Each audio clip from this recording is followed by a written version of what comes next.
of the Zoom Top. Who have you got? Thanks, boys. Having a chat with Tony Zammit on the way to the boxes. And Tone, we've spoken to each other the last few weeks up in Brisbane, and she's gone so well. First of all, how did she travel down? Yeah, very good. She's a good traveller on the plane. Really good. And what are we thinking of the race tonight, and how is it going to be run from the box? Well, she's never going to lead. That's one thing about her. And she's railing a lot better in her races lately. So I'm hoping she can use the inside draw. Last time here off the red, she was sort of first look out of the 700. She was getting a bit wide.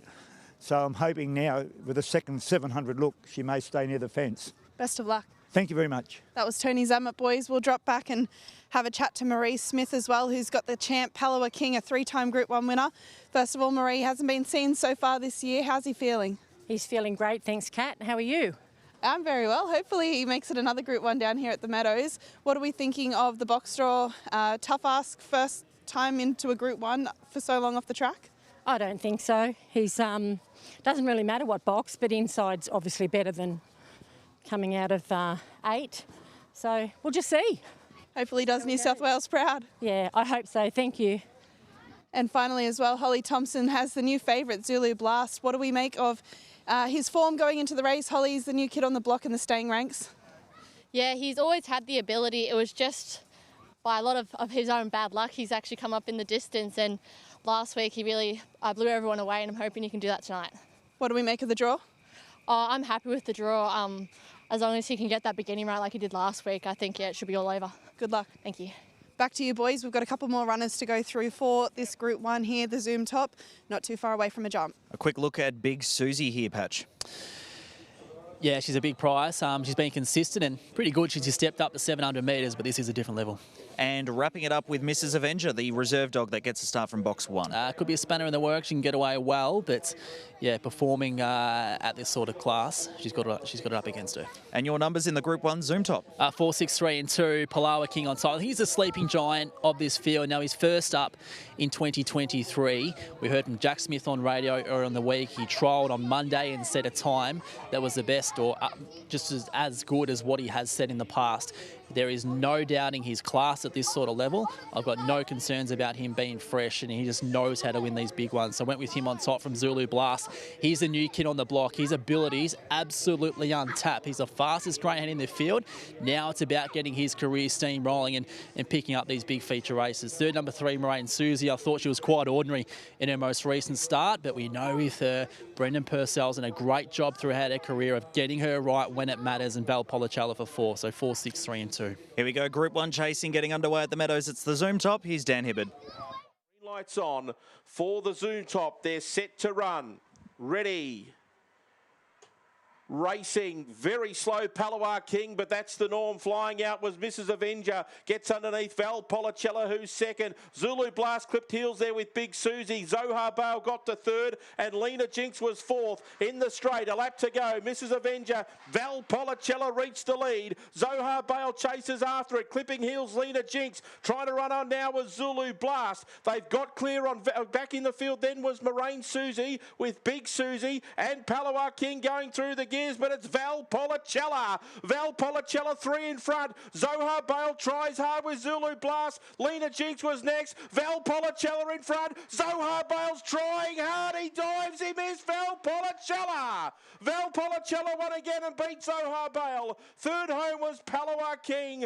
Zulu Blast was next from Lena Jinx, who ran a bottler. Next in the field was Moraine Susie from Mrs. Avenger, and it was one of the last across the line. The time is 42.679. Tony Zammit, last 2 starts, 2 Group 1 wins for your girl VALPOLICELLA. Talk us through the emotions of this. Oh, look, I was so excited to see her up so close early in the race because, as I said before, last time here off the 1, she was pushing off and getting herself into trouble. So to see her begin so well tonight was good. And she... yeah, you know, she's a strong finisher.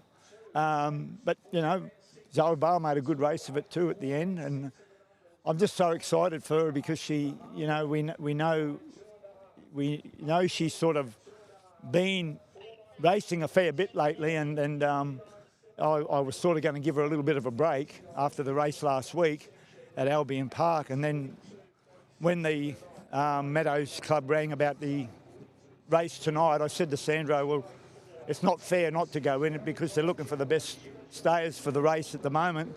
So I said, well, we'll go down for the race and then maybe give her a little bit of a break after that. And yeah, so the plan worked out good at the end. So yeah, I'm so pleased. Sandro's here tonight, so great for him as well, and really happy for him. And it's such a great story. It's been well covered that this girl's named in honour of his father, who's no longer with us. It just adds that extra element, and having a great owner like Sandro, it must just give you an extra kick along to win these big races. Well, it is, and for Sandro, who bred her as well, that's a great buzz to have the mother as well, and you know, and now he's got another litter born last week when she won the big race in Brisbane. She had a litter born on that day, so that'll be very special to him as well. So last 2 starts, she's won 2 Group 1s. It's a long time. I suppose you've got a few days to think about it. Do you consider backing up for the Fanabale Superstars heats next week? Well, possibly. I possibly won't because look, she's had 38 starts, and she hasn't had a break at all. And we've got the race at Wentworth Park, the Association Cup. That's a big race at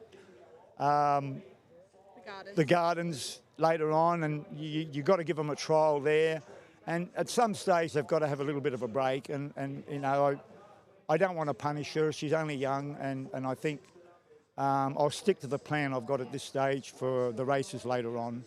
Well, let's not worry too much about that now. Let's go celebrate this win and go give her a big pat and go give Sandro a big hug. No worries. Yes, yeah. Catch up with Sandro if you can, and he'll be so excited. We will for sure. Congratulations. Right, thank you very much. Tony Zammit boys, VALPOLICELLA wins the Group 1 Zoom Top, and what a few weeks she's been having. There was a few knockers around when she went through that Gold Cup series in the heats and was a little bit flat in that heat of that series, but gee, she bounced back last start. She just proved once and for all tonight that she is the best stayer in Australia.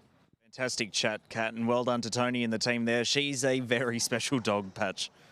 She's good, and as Kat said, she's the best star in Australia. No two ways about it at this point in time, and I think she's just got so much class. And we can speak about other greyhounds that might be quicker than her or are more exciting, but I mean, she's shown time after time now, particularly in her past 2 runs, that she is full of class. And I know I said before that the races that she's been in haven't necessarily been of the depth that she met tonight, but she's absolutely conquered that and been absolutely superb. Zohar Bale was pretty good in defeat. Palawa King just got way too far back early on, but was good in the run home as expected, and Zulu Blast before. But for VALPOLICELLA, it's now 2 Group 1 wins under her belt. Disappointing that we're highly unlikely to see her come back for heats of the Fanabale Superstars next week, but so be it. As we just heard from Tony, she's been sort of raced consistently, performed consistently well, and good on him as well. I mean, it's probably the same in Gallop Stand. Yeah. You'll be able to speak more to it than I can, but the temptation with good ones to just keep going and going and going at the end, they're not going to last forever. So, yeah. Disappointing for all of us fans who want to see her go around next week, but Tony will know better than most as to where she's at. No, and I think that shows good restraint. You need that from a trainer's point of view and from an owner's point of view to know that the trainer put the dog first here. What more does she need to do based on what she's done the last few weeks? She doesn't need to go around next week. So like you said, from a fan's point of view, it's a shame that we don't get to see her, but I think best case scenario is that this will do her the world of good moving forward, and we get to see her win a Group 1 tonight again. So. Yeah, indeed, and it's probably a conversation that we have all the time about the congestion of the feature race calendar, and this time it's worked out in a way where it hasn't been diluted because of other feature events. It's just been too much for her at this point in time, so we're not going to be able to see her, but I think Kat's got Sandro Boccini. Let's get to Kat. Thanks, boys. Sandro Boccini, just quickly before the presentation starts, what's going through your head right now? We ticked off the Victorian Group 1. That's what's going through my head. They want me to come back next week, but I think we might give it a miss. That's what Tony said just behind the boxes there. Got to stick to the plan, but what a thrill for you. We were just saying with Tony, named in honour of your late father. Yep. Just must be so exciting to have a dog like her. My mother said this morning, before I left, she said it would have been great if he was around, and you know, we wish he was. And he's looking down down from up above, I reckon. Yeah. Absolutely is. Well, she's now won 2 Group 1s. You've been doing this a long time. Mum's got another litter on the ground, so go enjoy this moment. It's phenomenal, just phenomenal. And Tony, I can't thank him enough. Obviously, he's just done a fantastic job with her. Yeah. Congratulations. Thank you very much. That was Sandro Boccini, boys. We'll let him get back to the presentation. No, absolutely. Another great chat there, Kat. It's fantastic Group 1 racing, chasing, pacing. No matter what code it is, the stories are just fantastic. Yeah, it is. And look, for Sandro, he's been, ever since I've been sort of in and around greyhound racing in the past 10 years, he's been a name that's been prominent without me having sort of the opportunity to get to know him a little bit better, which we have through this whole process of VALPOLICELLA. And I mean, he's a great supporter of the sport. He's vocal in many ways, and does his best to push the sport forward, as we all do. And for him to sort of be a prominent participant for some time, and now to have one like her, I'm sure he's taking absolutely none of this for granted. And we're so proud of what she's been able to achieve, but also for Sandro, we should be proud of what he's been able to achieve as well, and all the work and breeding plans and whatever it might be that goes into producing a greyhound like her. He's got to be proud of himself as well. Oh, absolutely. And that beautiful dog on screen, she's running the charge there. VALPOLICELLA makes it win 22 at start 42 tonight, and no doubt bigger and better things in store for her. But that's the Zoom Top done and dusted, the first of the Group 1s. But we keep moving on here, Patch. It's getting towards the back end of the card, but we've still got heats of the Australian Cup. We've got another Group 1 coming up, but heat number 7 of the Australian Cup. I know this is a very... this is one that you've taken your eye for tonight based on the favourite here, Past the Buck. Yeah, I'm all about him tonight. And look, I'm a realist about where he is at this point of his career. I mean, we look at him, and particularly in the lead up to the Phoenix, as one of the more exciting greyhounds of the sprinting division going around. The reality is he hasn't done anything yet. Yeah. I mean, he's been a part of these big series. He got to a point in that Traralgon Cup where we thought he was just going to win, and in the end, he wasn't able to. So I still think he's got plenty to prove, but I also think he's got a massive opportunity tonight from box 6. And if he begins any way like he did in that Traralgon Cup final and goes straight to the top, he can do some serious damage here at the Meadows. So could be a start of a bit of a snowball from a confidence point of view for that fella. Yeah, and like you said, a perfect opportunity for him in this series. So he's going around as the $2.20 favourite at present with Tab. That race coming up at least 14 minutes away, and we'll go runner by runner shortly. But there is your winner of the 2024 Group 1 Zoom Top, and it was VALPOLICELLA.